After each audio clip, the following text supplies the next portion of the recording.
is Max Access, where Mackenzie Barwell takes you closer to members of Forge FC off the pitch on the Forge Audio Network. Forge fans, welcome back to another episode of Max Access. Thank you so much for tuning in. Today, I am joined by none other than Tristan Borges. We talked about everything from his and the team's confidence going into this matchup on February 7th. Of course, his reflections on the 2023 CPL final after a pretty short offseason. And then lastly, why he's so excited for Chivas to come play at Tim Hortons Field when it comes time in 2 weeks from now. So a lot of exciting things in today's conversation. But before we get into it, I do want to touch on a few things, including the 2024 regular season CPL schedule. It just came out yesterday. If you haven't already, take a look because there's some exciting matchups and I want everyone to kind of be in the loop for what's happening and when. Of course, Garv and I touched upon that home opener taking place on April 13th between Forge FC and Cavalry. And you know what? Garv did a really great job at just simply putting it by saying, what better way than starting the season with a rivalry like that one. So that'll be a game you do not want to miss. But another interesting one is the second home game of the season taking place on May 7th against Halifax. It's a Tuesday at 11 a.m. So a little out of the ordinary, but you know what? I'm quite excited for that one because I have a feeling that there will be a couple local school field trips, maybe a bit of a younger audience for that game, but potentially bigger as well. So I got to shout out Isabella here. If that's not already the case and you don't have a field trip, permission granted to take some time off and come to that game. No excuses, okay? No excuses for the younger Forge fans. In other news, I'll switch gears briefly here for a second to talk about this CONCACAF matchup because yesterday it was confirmed that Chivas has signed Javier Hernandez. After 14 years, this player will return to his hometown club. And wow, is he an impressive player. The first thing that someone said to me this morning when I walked into the stadium was, Mac, you got to talk about this guy in your episode. So I did my research. He's Mexico's top goal scorer. He's got a UEFA Champions League championship under his belt, as well as 2 Premier League titles. So definitely one of the best players that Forge will and probably have matched up against. Looking at his track record in those 14 years he was away from this club, he's played with Manchester United, and then with Real Madrid, and as well with the Los Angeles Galaxy. So no lack of experience for this guy. He's got an impressive resume and definitely just a person, or player I should say, to keep an eye out for as a Forge fan. Okay, now that we've got those 2 points out of the way, let's get right into this interview. Again, thank you all so much for tuning in, and a special thank you to Tristan Borges for joining me today. And we are live. Thanks for joining me, Borges. I appreciate it. All the way from sunny Mexico. Yes, this is beautiful here. Nice little morning. Mm-hmm. How's the view on the balcony there? It's nice. As we're speaking right now, I'm looking at a lot of things being set up on the field for our first training session. Oh, So okay. one thing we've seen a lot already on these, we'll say week now, is a lot of organization on the field, a lot of stuff that needs to be done, whether it's, warm-ups and things like that. So it's nice. It's nice to look at. Yeah. I don't want to glamorize it too much because I'm sure you're putting in the work over there. It's tough. But I mean, any footballer will tell you it's kind of a dream to have something like this, right? When you wake up, you just see the fields. The grounds crew here does an amazing job when they're watering the fields, just taking care of the field. So it's kind of a dream. Yeah, no kidding. And how has that been? Not only obviously training there, but you're getting a lot of quality time with your teammates, more so than usual. Obviously living with them, and I know that's the case for some of them in Hamilton, but now you're quite literally sleeping, and breathing the same team as them. So what's that been like? Yeah, it's nice. I mean, every year there's always something a little bit different, so it's nice to choose something different. Obviously, every year there's always just a couple new faces, right? So it's just about getting into that routine. Obviously, we're one of the teams in our league that has to start a little bit earlier, so it's in some ways it's a little tough having a little bit of a shorter off season, but at the end of the day, this is something that we play for, something that we want to be a part of, to be in this competition.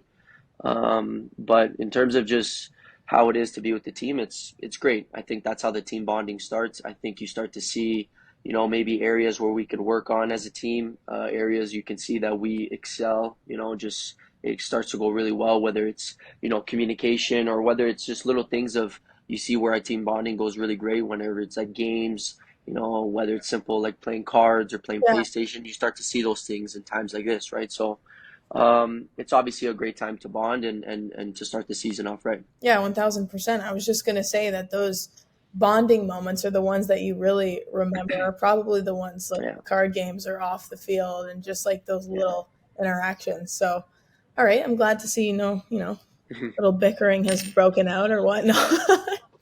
Oh, Well, you're like, well, I mean, we don't can't really say anything on air, but we don't have to go there, Borges. In preparation for this interview, I wanted to let you know that I did kind of go back and reminisce on some interviews that you did. Obviously, you got a lot of media training after that CPL final. I watched the One Soccer episode that you did with Andy Petrillo and Jordan Wilson. I thought it was really interesting that you spoke so much about the team's resiliency and that mutual confidence that you had, not only in that game, but maybe toward the end of the season as well. And of course, in that conversation, the context was regarding the CPL final and going down that goal, and then ultimately having that unspoken understanding that you would come back and you would kind of see it out. Do you feel that that energy and mutual confidence has carried on throughout this offseason and into this competition, as well as like training, even through these 2 weeks? yeah. Uh, Honestly, it's a good question. I think it's tough to kind of explain it into words, because I feel like every year it's always kind of a successful year, as we would say. Um, but if we go back to the things that I was even saying at the end of last year, it starts in times like now, right?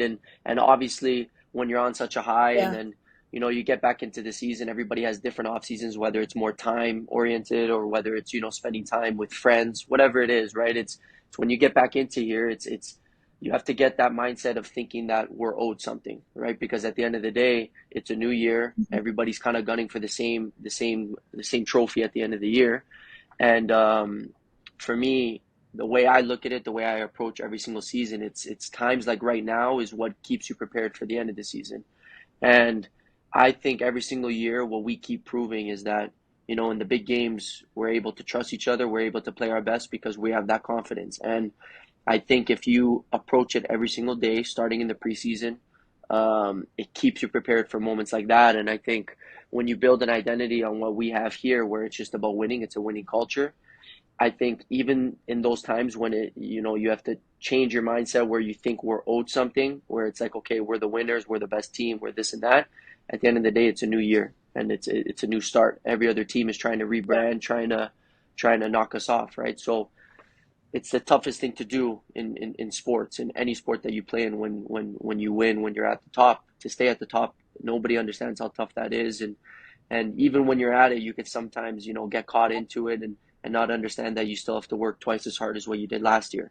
So every year it's a different challenge. And I said that last year, and I feel like I'm going to keep saying it at least until the day I stop playing, right? Every year it's new challenges. And even though something seems similar, it's a new year. You have new objectives when it comes to approaching things differently. So it's just about adapting, and I think we always have the right mentality. It's just about keeping it on course, and this is a great way to start. To be here already for 1 week. We're going to be here for 2 weeks. It's a beautiful place to be playing in. Great atmosphere, and the weather is beautiful. Yeah. So the people are so kind. The people are so nice. You can't really ask for more, right, to start off the season. Yeah, that's a really interesting mentality to have, not knowing that nothing's guaranteed and not taking your foot off the gas. You Yeah. talk about this team's identity, and it comes down to not only performing in big games, but like you said, winning them. And I think that Hmm. obviously shows over the past 5 years with 4 championships under your belt. It's pretty evident. But with that in mind, there are, as you know, only 8 teams in the CPL, and having that familiarity and constant, Yeah. time playing them, there is that kind of accuracy when it comes to the scouting report. And now you're approaching, a team that you haven't played before, and to an extent you're pretty unfamiliar with. So let me preface this question by saying it. We know that the approach is never to reinvent the wheel, and that the highs and lows are, I try to say, consistent in that respect. So what has to go into preparation that wouldn't normally go into a normal CPL game to a matchup like this one? I think obviously the number one thing is, and everybody knows that quality that the team brings is obviously top, right? We know the history that they have there. We know the quality that the top clubs in Mexico can bring. I think there's a lot of different ways you can approach it. I don't personally think we're going to change the way we go about any other game. Obviously we're going to have our time to look at, what they can bring, what they produce, the players that they have, the tactical structure that they bring. And then at the end of the day, it all comes down to us on how we perform, what's our game plan, what's our strategy going into it, and it's about executing, right? It's you can have a month of great training and a great preparation leading up to the game, but at the end of the day, it's just about what you do on that game day. So it's just going day to day, worrying about ourselves first, and getting back into it, getting back into shape, and getting that bond on what we just said. And then just going from there. Honestly, not getting too high on it. Understanding it's another game. Obviously, the qualities of the opponent that we're playing is top, is high. But for us, nothing changes. Nothing changes about our routine, and we understand the quality that we have, and it's just about producing on that day. Yeah, yeah. I want to go back to what you said earlier about how it's moments like these, and sometimes as well in the off season, that prepare you for the end of the season and coming out when it really matters within the CPL. So what are some things that you do in the off season, or, even now, that help you as an individual player prepare for those moments? The way I like to approach it, I'm very to myself. I like to spend time with my family as well. That's a big part of it.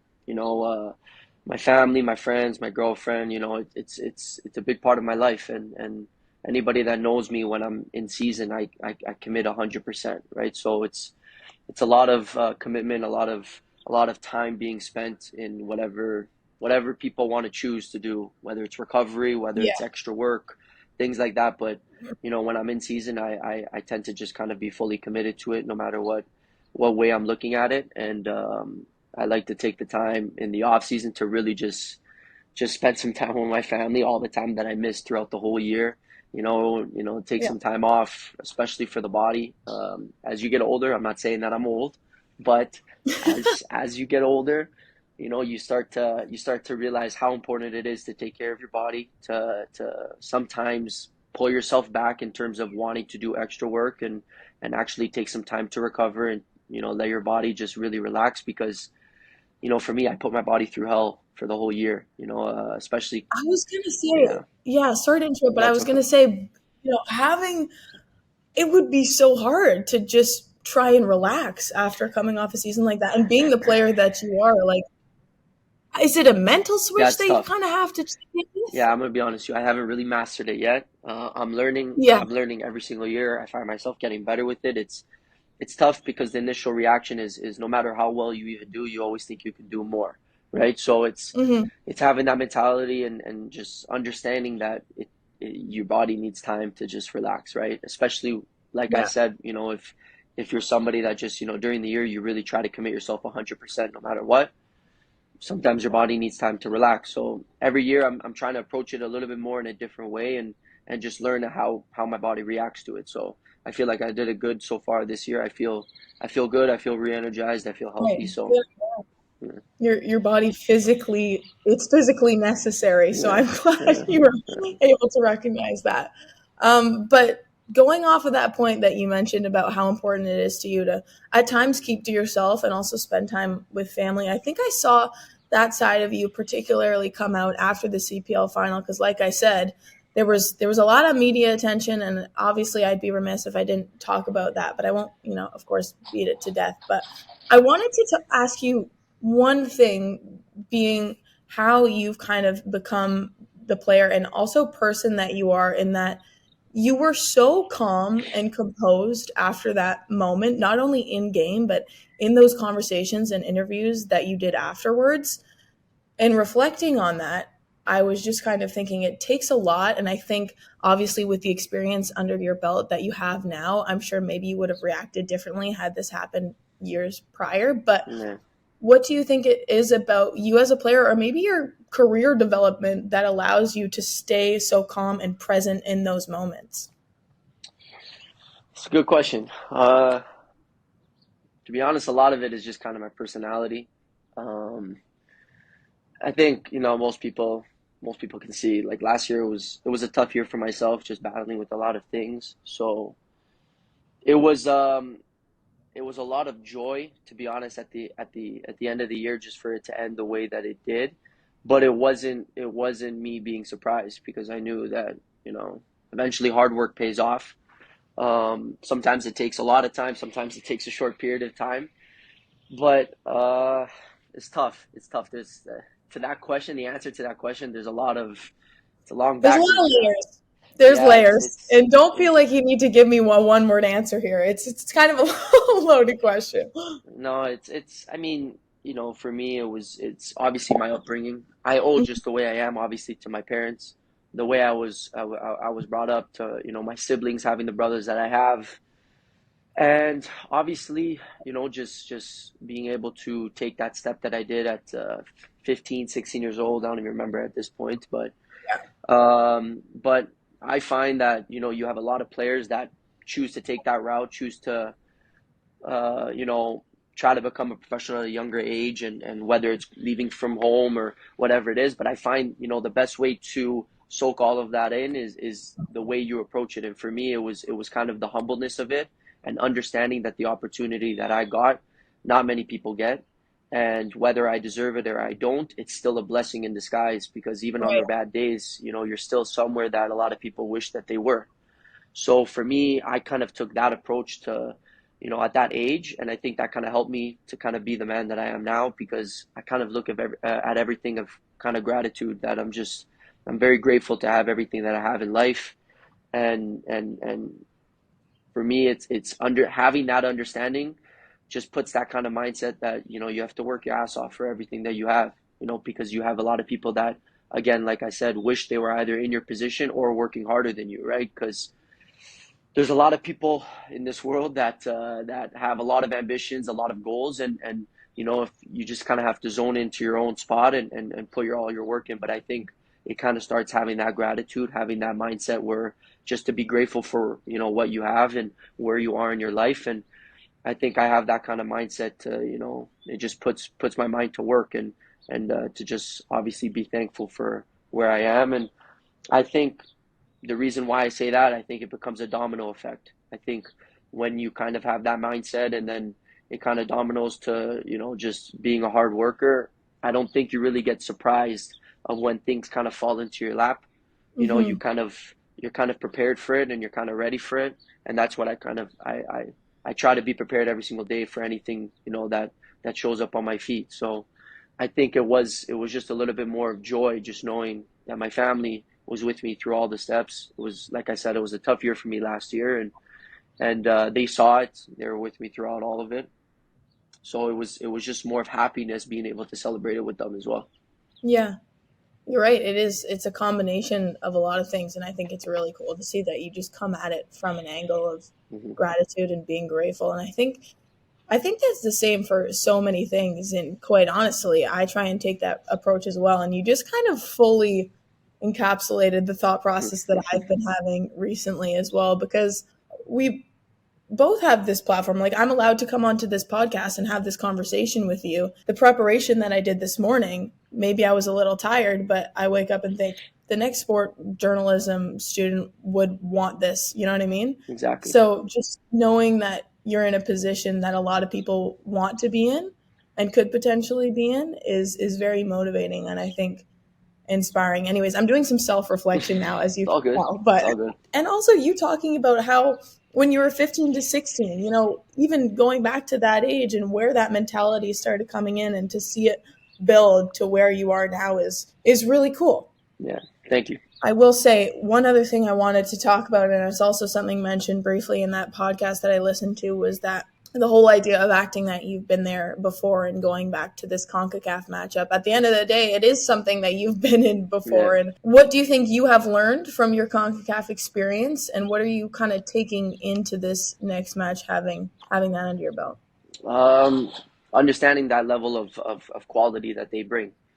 I think one important thing also for us to understand is that we're here for a reason. And I think that's the number one goal and the number one mentality that we have to have going into the game, because you go and you look at that game or the games that we even played against Cruz Azul. They were top games, but I think, we definitely played well in both games, and we had chances. We had chances to score, and a lot of chances for the game to be different. And I think those are the times that you have to look at, and you have to keep that in your mind that, sometimes when you play a big club like Chivas, you can kind of get lost a little bit in the thought process of, okay, do we have the quality? Do we have the technical ability? Do we have the mental ability to kind of, match up against a top quality team like that, for a team that's been around for so long? And, you look at the success that we've had for a short period of time, we'll say, in our league.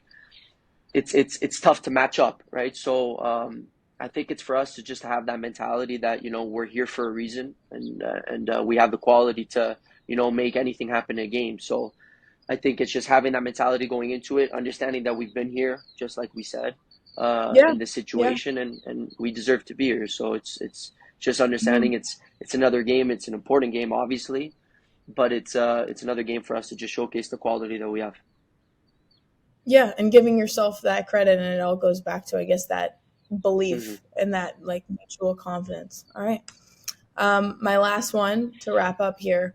Of course, we know what Mexico has to offer. Okay, we know you're playing there after the game. We know it's warm. We know there's the ocean.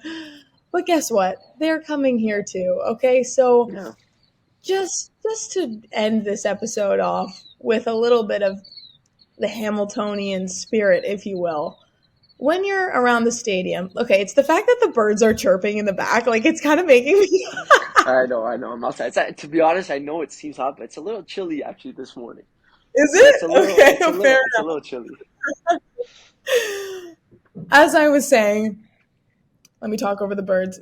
What are some of the things that you would recommend? For example, maybe some of the players coming from Mexico. What are some places around the stadium, be it restaurants, other activities, that you like to do that would really elevate their Hamilton experience? Okay, well, that's a tough question to answer, because loving Hamilton like I do, and understanding, how great of a city it is, and the fans that we have and the people there, knowing all of that, I want them to be uncomfortable, to be honest with you. So we can have a little bit of an edge on that point, because it's beautiful here, but I don't think they're used to that cold, and in terms of just trying to get them a little bit on edge and a little bit uncomfortable, so we can have a little bit of that edge. I think that's also a little bit of a way to look at it. I will say, Borges, you're looking a little too at home on this balcony right now. So as long as you I know. Switch it up for them.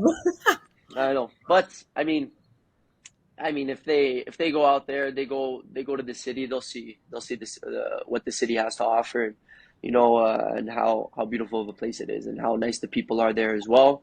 So for them, it's I don't want to give them any tips. I hope they enjoy the day. Fair enough. But I hope it ends up being better for us. Yeah. All right. Totally valid answer. Not, honestly, what I was expecting, but fair enough. Borges, I appreciate you taking the time this morning. Thank you so much.